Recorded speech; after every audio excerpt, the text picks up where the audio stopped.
Bonsoir Robert Carle. Bonsoir. Alors Robert, quand on parle de toi, connaissance et partage, on parle du compteur des étoiles. Oui, c'est ma passion, les constellations et surtout, et aussi, disons, les légendes qui sont rattachées parce que les constellations sont vieilles et je pense elles ont au moins 4000 ans et les légendes ont peut-être quelques milliers d'années en plus.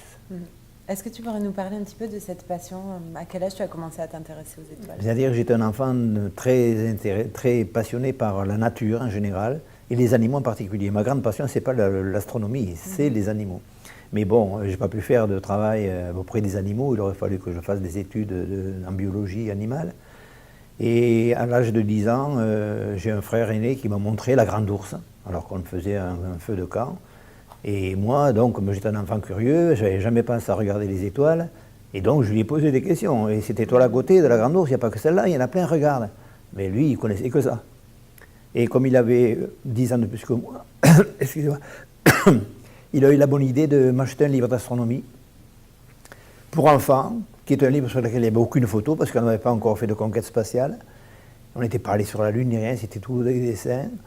Et il y avait les dessins des constellations, et j'ai mis 2 ans à peu près, tout seul, à reconnaître les différentes constellations. Puis après, j'ai continué, j'ai fait des stages, etc. J'ai même fait une formation universitaire, disons, qui correspond en gros à une licence d'astronomie. Parce que comme j'ai dirigé un planétarium, il fallait avoir un certain niveau quand même. Et oui, c'est ça, je voulais revenir là-dessus. Alors, tu as été directeur de planétarium?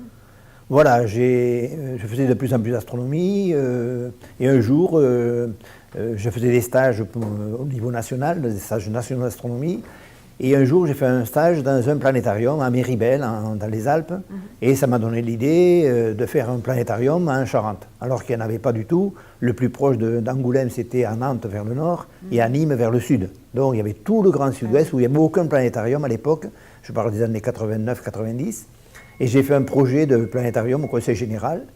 Et le Conseil général, comme c'est nous qui le fabriquons nous-mêmes, c'était pas cher du tout, c'était environ 6 ou 7 fois moins cher que si on avait acheté aux Japonais ou aux Américains. Et donc ils l'ont réalisé. Mais comme j'étais enseignant, j'ai dû quitter l'éducation nationale parce que l'académie n'a pas voulu me détacher pour faire ça. Et j'ai donc été payé par le Conseil général tout le temps que j'étais directeur de ce planétarium. Donc je faisais des séances dans la journée pour les élèves, pour les écoles, pour les particuliers le week-end, pour les groupes, etc. Ah, voilà. C'est super, comme ça. Et alors maintenant, aujourd'hui, à Connaissance et Partage, tu animes les conférences dans le cadre de l'ABC des étoiles.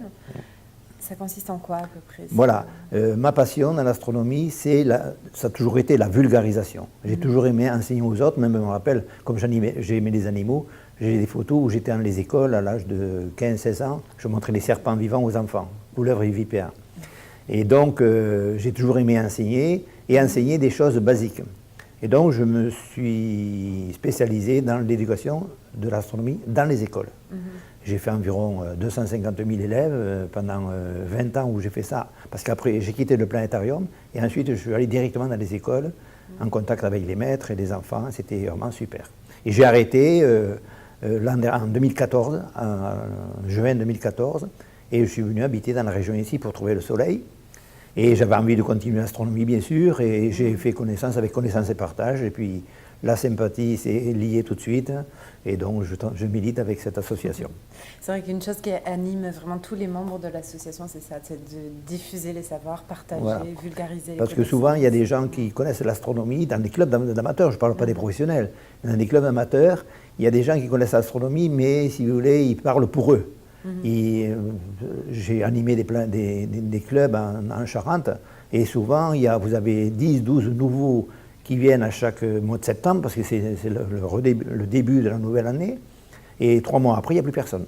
Parce que les gens qui connaissent parlent de choses trop techniques, et quand les débutants voient qu'ils ne connaissent pas, ben, ils ne reviennent plus, ils ne vont pas payer une adhésion pour quelque chose qui les dépasse.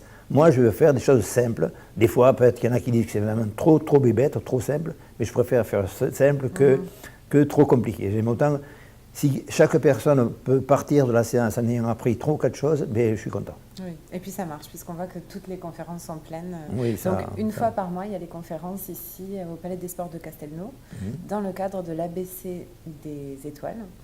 Et tu dédicaces à la fin de chaque conférence tes livres, donc je vois voilà, le dernier livre. Si avant que je vienne ici, j'avais fait 10 livres déjà. Donc 5 livres d'astronomie et 5 livres de mythologie, des livres avec éditeurs, des gros livres, disons. Et depuis que je suis ici, bon, tous ces livres ont été vendus, je n'en ai plus, je ne les ai pas réédités vu mon âge. Mais comme j'ai une grande sympathie auprès des gens de l'association, j'ai eu l'idée de faire des petits livres, 100, 110 pages, de très peu cher, qui permettent aux gens d'acquérir des bases. C'est vraiment des livres basiques. Voilà, c'est très accessible à tout le monde, il n'y a aucun mot technique là-dedans.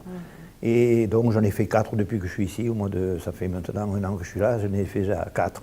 Et on va sortir prochainement pour Noël. Alors là, c'est l'association Connaissance et Partage qui va l'éditer, un livre sur les 13 légendes, les 13 signes du zodiaque, parce qu'il n'y a pas 12 signes du zodiaque, mais il y en a 13. Voilà. Parfait, merci beaucoup. Alors pour retrouver tes livres, on peut les commander sur le site de Connaissance et Partage. Et tu animes aussi un blog. Ou alors aller sur le blog Connaissance et Partage, étoile partagée. Je fais des articles 2 en moyenne par semaine. On peut donc, c'est aussi toujours le même principe, les choses basiques, simples, et on peut donc faire des commentaires, à ce moment-là, commander un livre, à ce moment-là, je vous recontacte pour vous dire les prix et les conditions pour l'obtenir. Super, merci Robert. Alors on va se retrouver pour la conférence de ce soir qui est... Alors, la dernière fois, on avait expliqué quel était l'âge de la Terre, et cette fois-ci, on va expliquer depuis quand on sait que la Terre est sphérique, parce que ce n'est pas évident du tout, tout le monde voit la Terre plate. Et il a fallu faire des gros efforts sur le plan scientifique pour arriver à démontrer qu'elle est ronde. Et c'est ce que je vais expliquer ce soir. Bon, mais très bien, alors on va en parler ce soir. Merci beaucoup Robert. Bien, merci.